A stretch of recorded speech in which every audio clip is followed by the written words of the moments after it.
guys, happy Saturday. It is 12:19 here. I'm sitting in the parking lot. My boyfriend went to buy some wood because he's building something for my dad. And I thought I'd bring my book while I wait, because only one person per car is allowed in, due to the pandemic, of course. Yesterday was a busy day, so I didn't film that much. I did show you a clip, me starting the audiobook Amadeus. However, I do want to use that one for the Tome Topple Readathon, so I didn't want to cheat too much, so I listened to it only for a little bit. I have since then started in The Crossing. I am 70 pages in. I cannot really tell you what it's about just yet. I also cannot tell you any of my thoughts on it right now. Maybe if I get to the halfway point I will talk to you a little bit more about the story. So far it's really reminding me of John Grisham, his style. I have decided to use this one for the Medievelathon, and I am going for the fox due to the orange on the cover.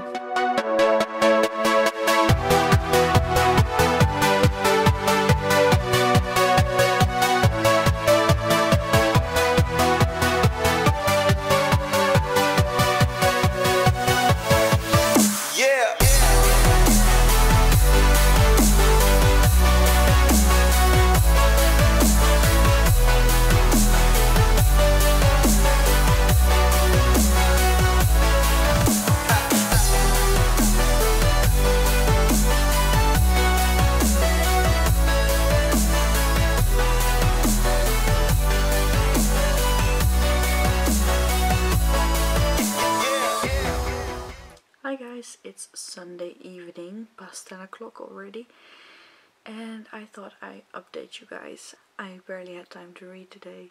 My cousin's birthday was today, so we went to visit him. Here in the Netherlands you are allowed to visit each other again, as long as you keep the appropriate distance. After that I went for dinner at my parents' house, so I didn't read a lot in The Crossing today, but I intend on reading a little bit more before going to bed. I'm at page 133, so I kind of feel like I know a little bit more about the story and where it's going, but it's still in the early stages, so I'm gonna wait a little bit and probably update you tomorrow on how I am experiencing this book so far. I am going to babysit a 3-year-old girl tomorrow, so her mom can go to work. She has a lot of energy, so if I want to keep her busy, I am going to have to pull out all the stops. So hopefully I can read some tomorrow, probably not a lot, but I'll try to get as many pages in as possible. Tomorrow's already the 4th of May, so I want to get a little bit further into this. I'm only about this far. I will check back with you tomorrow. I will keep this brief because there's a lot of background noise.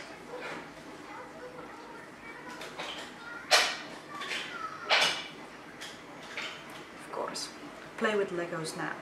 I am currently babysitting the 3-year-old girl I was telling you about yesterday, and she is watching Paw Patrol all day long. And she's also playing with Legos, so there's a lot of background noise. I'm sorry.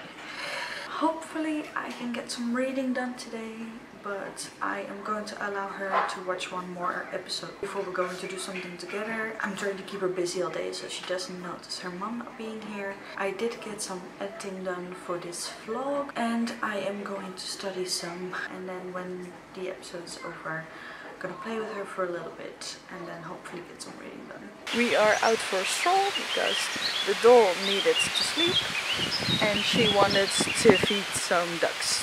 So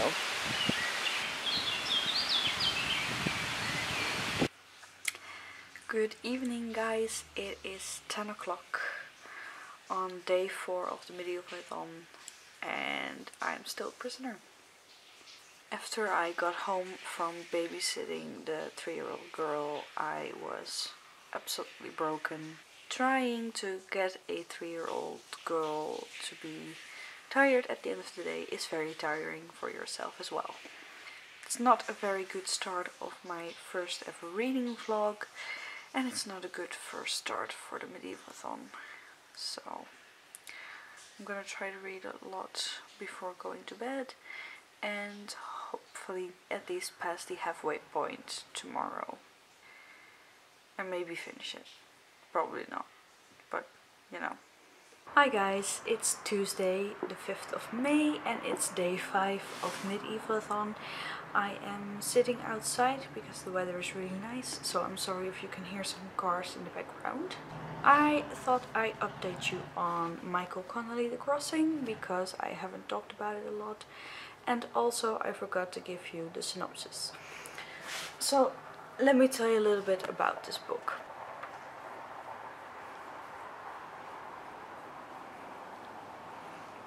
This book is about the character of Harry Bosch, which is a character that Michael Connelly has written about quite a lot. This is book 20 or 21, so I was a little bit concerned that I should have read all the other books to know a little bit about him and have a little bit of a background story. This is the first book of Michael Connelly that I am reading, so I have never read anything about Harry Bosch whatsoever, but I feel like you get a little bit of a picture in the beginning of the book, so it didn't really matter that I haven't read anything from Michael Connelly before. So this story is about Harry Bosch. He is newly retired. He used to work for the LAPD and he was forced into retirement. His attorney, Harry Bosch, is his half-brother, and he is helping him to fight against the LAPD for forcing him into retirement. In return, Mickey, his attorney, asks him to look at a case that he is working on for a guy named Daquan. Daquan is charged for the murder of a woman, and the police have found his DNA on her body while he maintains his innocence. Harry agrees to take a look at the case, but he's a little bit apprehensive because he doesn't want to cross to the other side. After looking into the case, however, he feels like he has to step in. In the meantime, 2 rogue cops are following him around, him and Mickey both, and they are trying to keep them away from the truth. Now I don't know why, I still don't know why. I am halfway, or kind of halfway. I'm here, page 191, which is chapter 22, and I just learned a little bit about the rogue cops, and I may have a theory on why they are following Bosch and Mickey around. So far I am enjoying this story, however I am not really intrigued. It is, I want to say, not something new, however what kind of new thing can you come up with in a detective murder mystery whodunit kind of story? There are some thrilling parts in this, but most of the story has been Harry Bosch trying to get as much information as possible. I hope the pace will pick up in the second half of the book because the first half was a little bit slow. I was struggling picking it up after finishing a chapter. I do have 2 theories on who the real murderer could be. If it's one of the theories I have, I am not going to like the ending. It is too predictable, so I don't want that to happen. The second theory I have, if that happens, I am not sure if I would like it. It would depend on how it's done. If it's none of the above, then I'll probably be blown away, so it should be good. Now this story and the way it's written does remind me a little bit of John Grisham, his style. So if you like books that are written by John Grisham, I think you'll like this too. Now I'm gonna sit here, soak up some sun, and hopefully get a little bit further into this because it's day 5. I'm still a prisoner, this is still book number 1, and I'm only just halfway.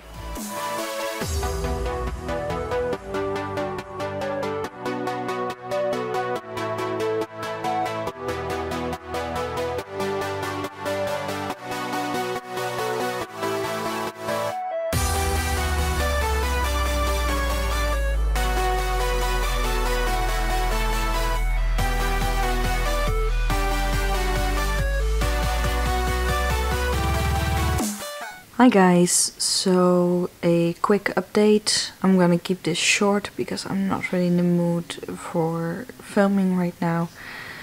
After editing for nearly 5 hours today, I'm really slow at editing, I still need to practice. But after editing for 5 hours, my computer, which I just bought new 3 days ago, has died. And I went to the store, they cannot fix it, so I get a new one tomorrow. But I've lost everything that I had done so far, so I was a little bit cranky because of this, and I haven't read a lot. But then my new mic came in, so I have a new mic for my camera. Hopefully it works, because my boyfriend is showering right now, so it should eliminate most of the background noise. I only have 100 pages left in The Crossing, so I'm either going to finish that tonight or tomorrow morning. I will keep you posted on that and give you my final thoughts and final score. After I have finished The Crossing, I will start Holding Up the Universe. Hopefully it's a happy story, because I am in the mood for happy stories right now.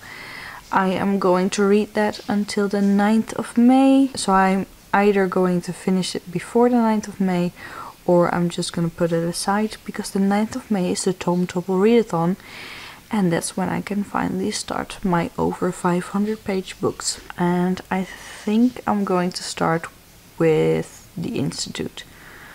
I'm really in the mood for reading The Institute right now, but I have to wait. I'm not going to cheat. I already cheated a little bit by listening to Homodeus a couple days earlier, so see you in the morning.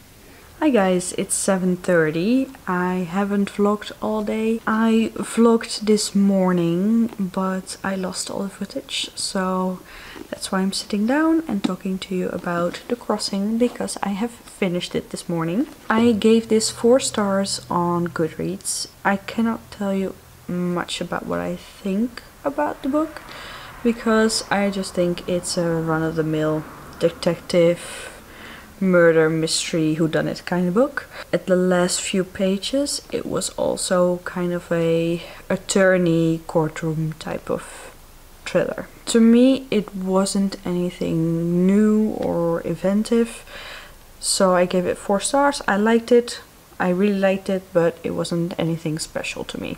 I did like that there were a lot of strong female characters in this. Whenever he needed help from a detective or from a psychologist, or when Mickey couldn't show up, so he was working with a female attorney. I thought that was a nice feature, because usually when you read books like this, it is almost an all-male cast in there. So I did like there were a lot of female representation in here. The conclusion of this was very predictable, but I don't think it was meant to be a mystery. You followed the 2 bad guys right from the get-go, but I think the ending is what mattered. They were working more towards, is this going to end well? How is it going to end? Is it going to end well for all parties? And especially at the end, it was very thrilling at some points.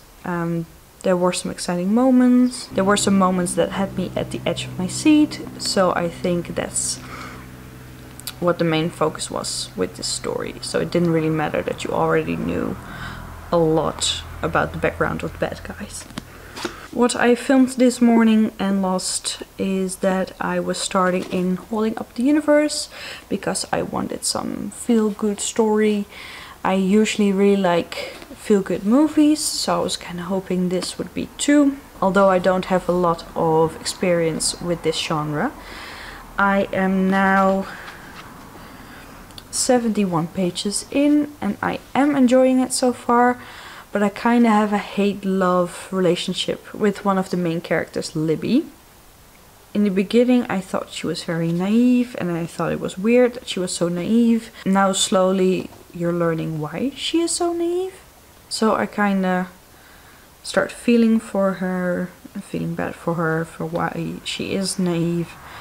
but also she turns out to be quite a funny badass. And the other main character is Jack, and it's written in 2 perspectives. So you either start a chapter from the perspective of Libby, or you start from the perspective of Jack. In case you don't know, let me tell you what the story is actually about. So it's about Jack and Libby, and they are starting a new year, their 11th year in high school. Jack has something called prosopagnosia. I'm sure I'm not pronouncing it right, but he has that.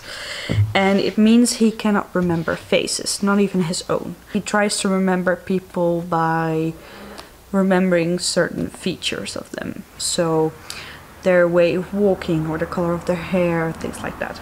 And Libby is former fattest teen. She was rescued a couple of years prior to this story, and she had to diet and lose a lot of weight because she was really overweight. However, she is still a little bit fat, which makes her feel very insecure, and people in her high school are bullying her. She hopes to get a clean slate at the high school, but there's this one girl who's already spreading the story how she used to be the fattest teen in America. So far I cannot tell you a lot about my thoughts on this because I'm only 70 pages in. I am enjoying most parts of it. However, I'm not sure where I lean on with the Jack character. He is a big coward so far. He sees his friends doing things and saying things he doesn't approve of, yet he doesn't speak out on those things.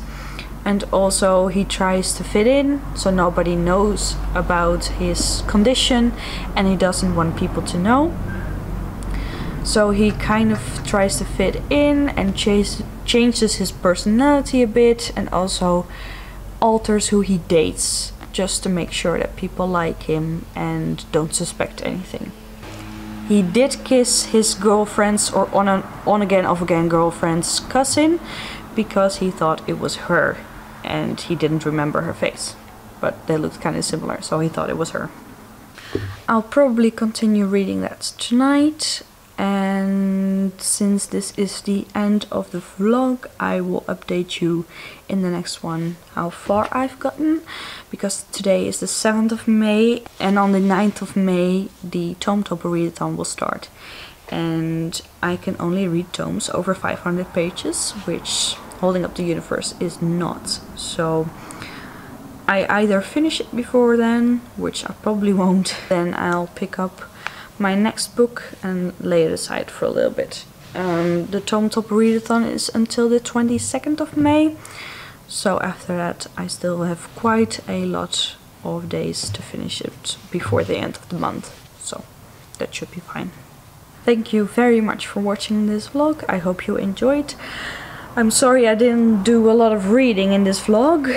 If you liked it, please give it a thumbs up. And of course, subscribe. I'm new here, this is my first vlog. I finally got a mic, so hopefully the sound is much better. Like I said, my computer died, so this vlog will be up kind of late. So I will probably start my next vlog when the Tome Topper Readathon starts. See you then!